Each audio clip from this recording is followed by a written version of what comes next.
When you're lying awake with a dismal headache and repose is tabooed by anxiety, I conceive you may use any language you choose to indulge in without impropriety.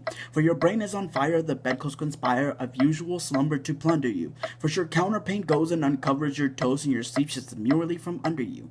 Then the blanketing tickles you feel like mixed pickles so terribly sharp as the pricking. And you're hot and you're cross and you tumble and toss and there's nothing twixt you and the ticking. Then the bedclothes all creep to the ground in a heap and you pick 'em all up in a tangle. Next, your pillow resigns and politely declines to remain at its usual angle. When you get some repose in the form of a doze without eyeballs and head over aching, your slumbering teams such horrible dreams that you'd very much better be waking. For your dream, you are crossing the channel and tossing about at a steamer from Harwich, which is something between a large bathing machine and a very small second-class carriage. And bound on that journey, you find your attorney who started this morning from Devon. He's a bit undersized and you don't feel surprised when he tells you he's only 11. When you're driving like mad with this singular lad by and by the ship's now a four-wheeler. And you're playing round games and he calls you bad names when you tell him that ties pay the dealer. But this you can't stand, so you throw up your hand and you find you're as cold as an icicle. For your shirt and your socks, the black silk and gold clocks, crossing Salisbury, paint on a bicycle. For your shirt and your socks, the black silk and gold clocks, crossing Salisbury, playing on a bicycle. And he and the crew on our bicycles too, which they somehow or others invested in. And he's telling the lads that are properly clad of a company he's interested in.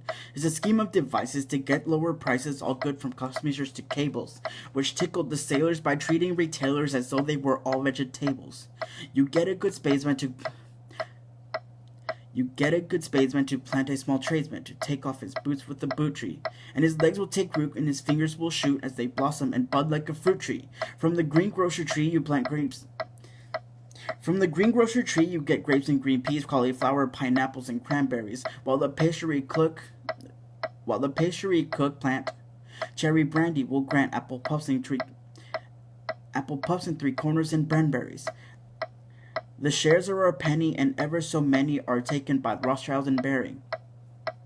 And just as a few are allotted to you, you awake with a shudder despairing. You're a regular wreck with a creak in your neck, and no wonder you snore, for your head's on the floor, and you've needles and pins from the soles of your shins, and your flesh is a creep, for your left leg's asleep, and you've cramped in your toes, and a fly on your nose, and some fluff on your lungs, and a feverish tongue, and a thirst that's intense, and a general sense that you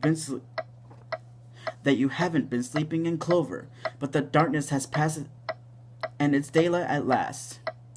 The night has been long, ditto ditto my song, and thank goodness they're both of them over.